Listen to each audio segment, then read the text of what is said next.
A moment comes, which comes but rarely in history, when we step out from the old to the new, when an age ends, and when the soul of a nation, long suppressed, finds utterance.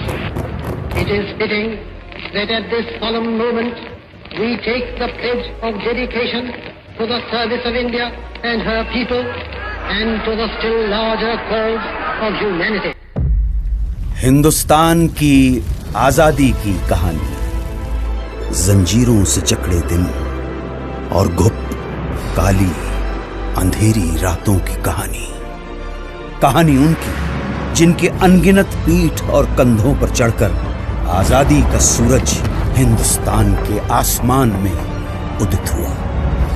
1857 British औपनिवेशिक सत्ता का एक क्रूर, शातिर और दमनकारी चेहरा, east India company ने सिपाहियों को एक नई किस्म की इनफील्ड राइफल दी। इसमें गोली भरने के लिए कारतूस को दांतों से काटकर खोलना पड़ता था।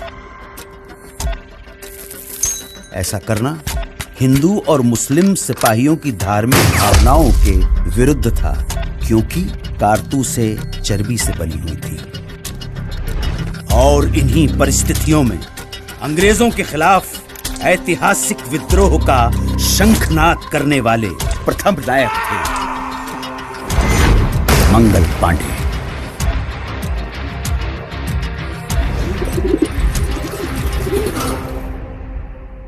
मंगल पांडे की शहादत बारूद के ढेर में पहली चिंगारी थी, और ये चिंगारी ऐसी भड़की कि देखते ही देखते बगावत की आग में पूरा देश दहकने लगा। वक्त आने पर बता देंगे तुझे आसमां, हम अभी से क्या बताए क्या हमारे दिल में है।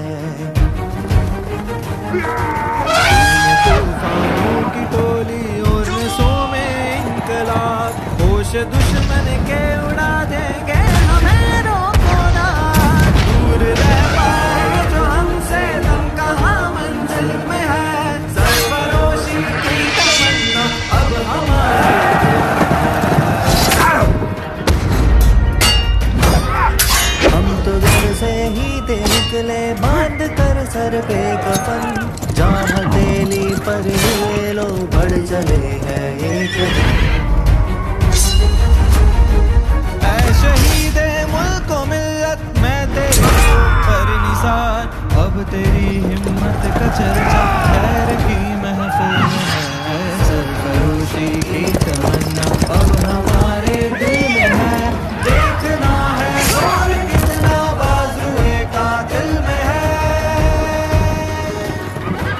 हाथ जिनमें हो जुनू कटते नहीं तलवार से, सर जो उठ जाते हैं वो झुकते नहीं ललकार से।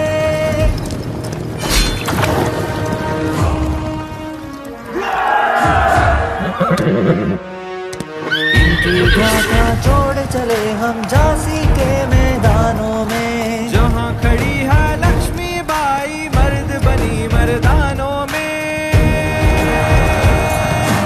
उसने ले हर गोलों के मुंह हमने सुनी कहानी थी, खूब लड़ी मर्दानी वो तो झांसी वाली रानी थी। अंग्रेजों ने इस विद्रोह को निर्ममता से कुचल दिया। ब्रिटिश फौज द्वारा दिल्ली पर कब्जे के बाद आखिरी मुगल बादशाह बहादुर शाह जफर गिरफ्तार कर लिए गए। लाखों हिंदुस्तानियों को बर्बर तरीके से मौत के घाट उतार दिया गया।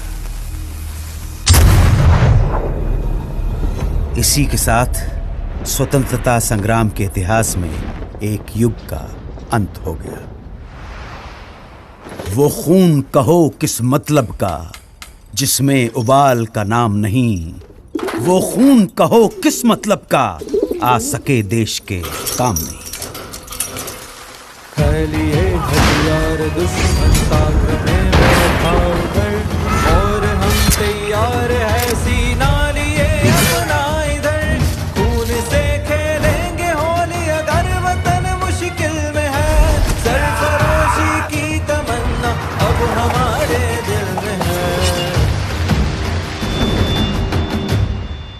बंगाल भारतीय राष्ट्रीय चेतना का सशक्त केंद्र। इसी चेतना को तोड़ने के लिए, हिंदू मुसलमानों के बीच फूट डालने के लिए सरकार ने घोषणा कर दी बंगाल विभाजन की। और फिर स्वदेशी आंदोलन की ऐसी लहर चली कि जिसकी गूंज भारत के कोने कोने में सुनाई पड़ने लगी।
स्वदेशी आंदोलन का नेतृत्व कर रहे नेताओं को अंग्रेज गिरफ्तार करने लगे और ये आंदोलन धीरे धीरे खत्म होने लगा। अब स्वतंत्रता संग्राम के नभमंडल पे एक अनोखे सूर्य का उदय हुआ।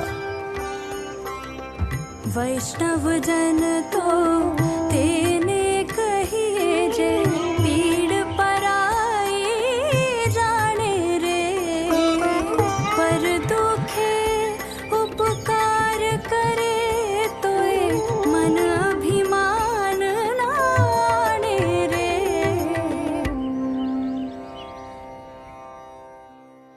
1919 की बैसाखी। इस दिन कुछ ऐसा हुआ जिससे पूरे देश की आत्मा सिहर उठी। खींच कर लाई है सबको कत्ल होने की उम्मीद, आशिकों का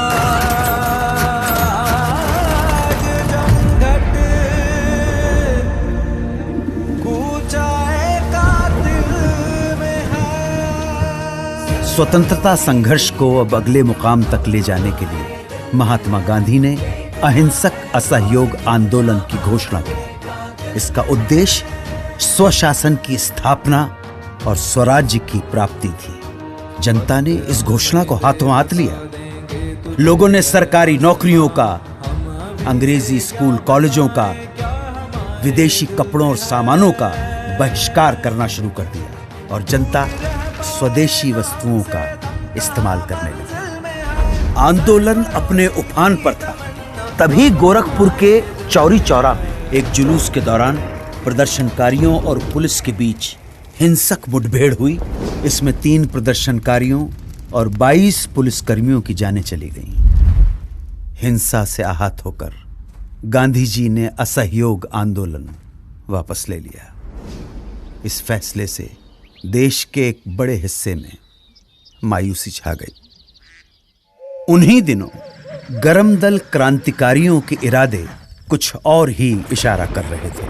हाथ जिनमें हो जुनून कटते नहीं तलवार से, सर जो उठ जाते हैं वो झुकते नहीं ललकार से, और भड़केगा जो शोला सा हमारा दिल में है, सरफरोशी की तमन्ना अब हमारे दिल में है, सरफरोशी की। एक तरफ देश जहां विदेशी शोषण और दमन से लड़ रहा था, वहीं दूसरी तरफ छुआछूत जैसी भयानक सामाजिक कुरीतियों के खिलाफ बाबा साहेब अंबेडकर का सत्याग्रह जारी था।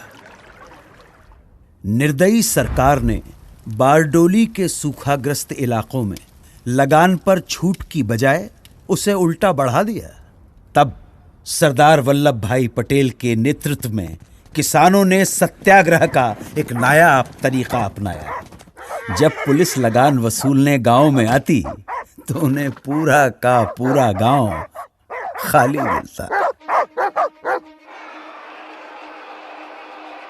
देश भर में स्वतंत्रता सेनानी अपना सर्वस्व झोंकने के लिए तैयार थे।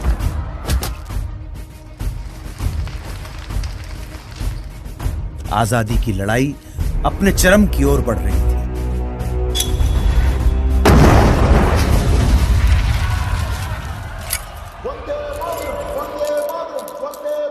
कांग्रेस के लाहौर अधिवेशन में तिरंगा फहराकर पूर्ण स्वराज्य की घोषणा कर दी गई। पूर्ण स्वराज्य का अर्थ था भारत की अपनी संप्रभुता। अब यहां से पीछे हटना नामुमकिन था।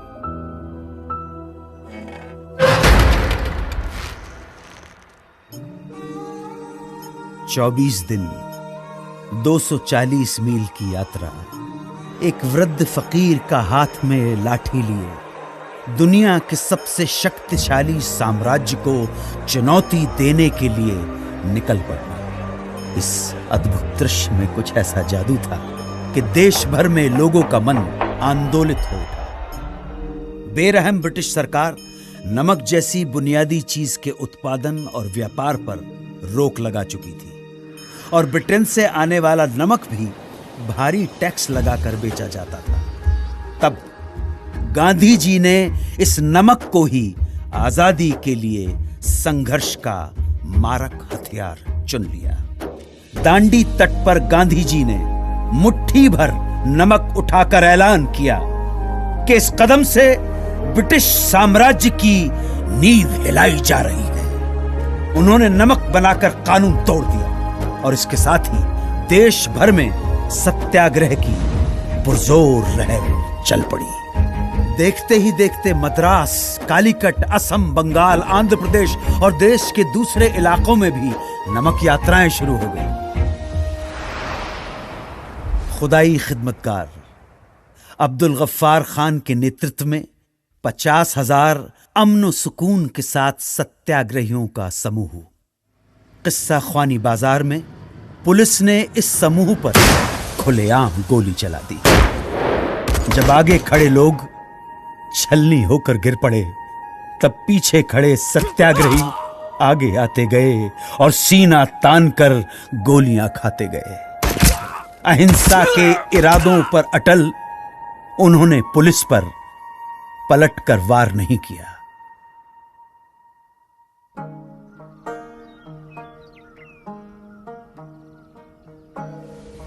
मन समर्पित, तन समर्पित और ये जीवन समर्पित, चाहता हूं देश की धरती तुझे कुछ और भी दूं।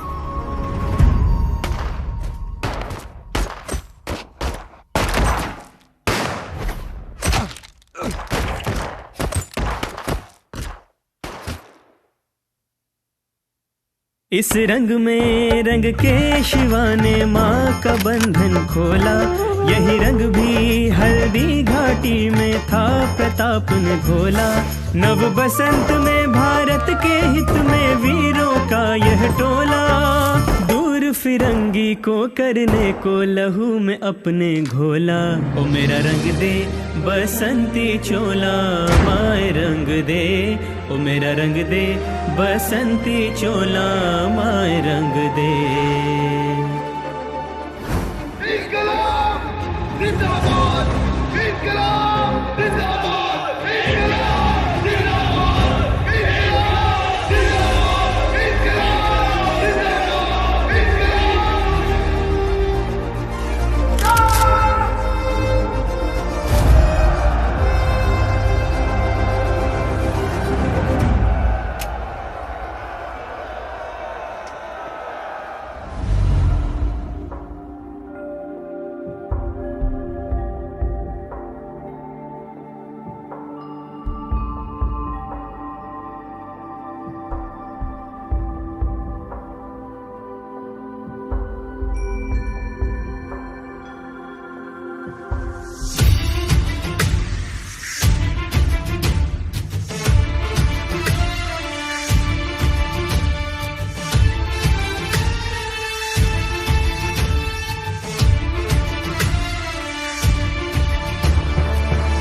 अब आजादी की लड़ाई को अंजाम तक पहुंचाने के लिए महात्मा गांधी ने भारत छोड़ो आंदोलन की घोषणा की। उन्होंने देश की जनता को एक महामंत्र दिया, करो या मरो, या तो हम भारत को आजाद कराएंगे या इस कोशिश में अपनी जान दे देंगे। इस आह्वान के कुछ घंटों बाद ही सरकार ने गांधी जी को, नेहरू जी को, अबुल कलाम आजाद सहित प्रमुख कांग्रेसी नेताओं को गिरफ्तार कर लिया और तब दूसरी पंक्ति के स्थानीय नेताओं ने आंदोलन की कमान संभाल ली।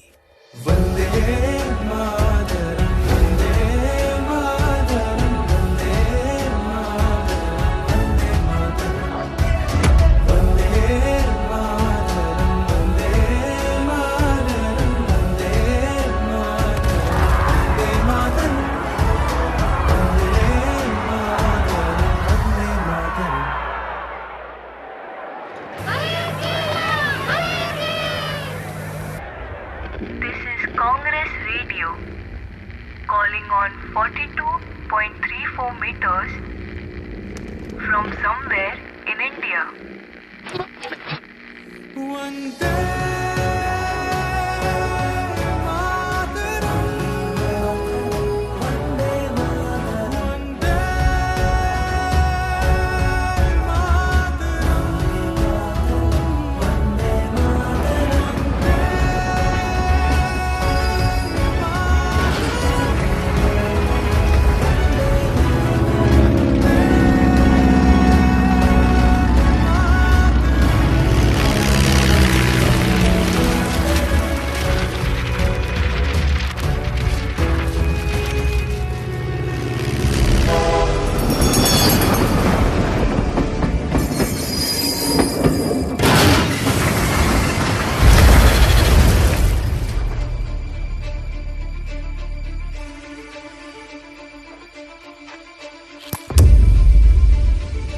भारत छोड़ो आंदोलन एक निर्णायक बिंदु था।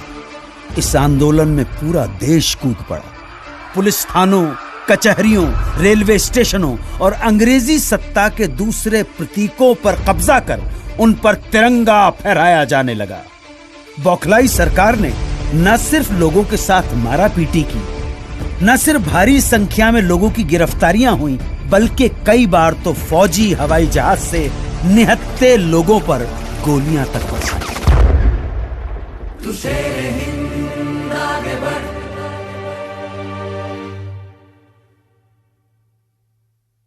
मरने से तू कभी न डर।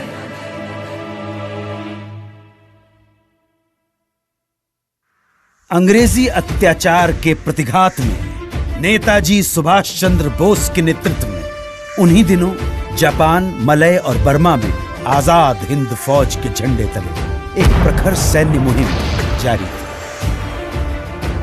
कदम कदम बढ़ाए जा, खुशी के गीत गाए जा, ये जिंदगी है कौम की, कौम में तू हिंद आगे बढ़, तू कभी न डर, के दुश्मनों का सर, कदम बढ़ाए जा।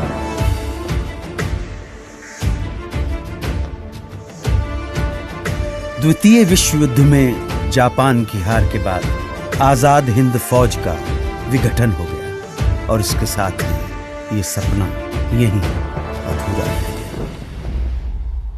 अब भारत की स्वाधीनता का अंतिम युद्ध प्रारंभ हो चुका था। आजादी के दीवाने अपने अथक सामूहिक संघर्ष और कुर्बानी की धधकती लौ में सदियों की गुलामी और शोषण की जंजीरें पिघलाने की कगार पर थे। ये क्षण आसमान के सीने पर तिरंगा फहरा देने का क्षण था।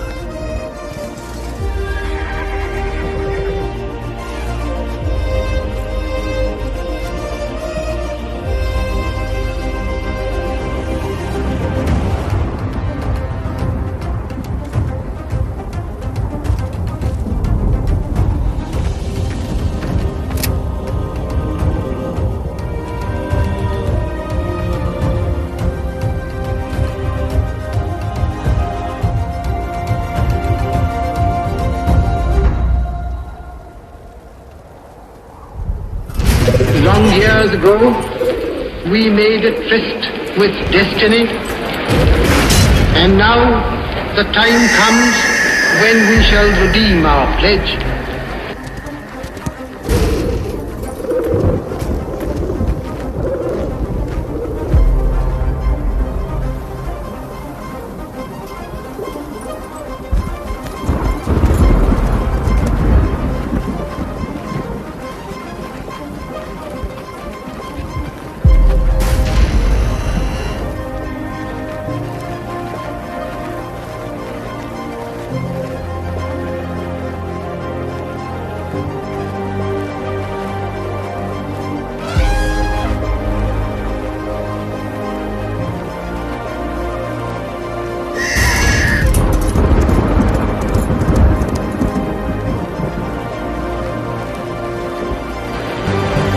The stroke of the midnight hour, when the world sleeps,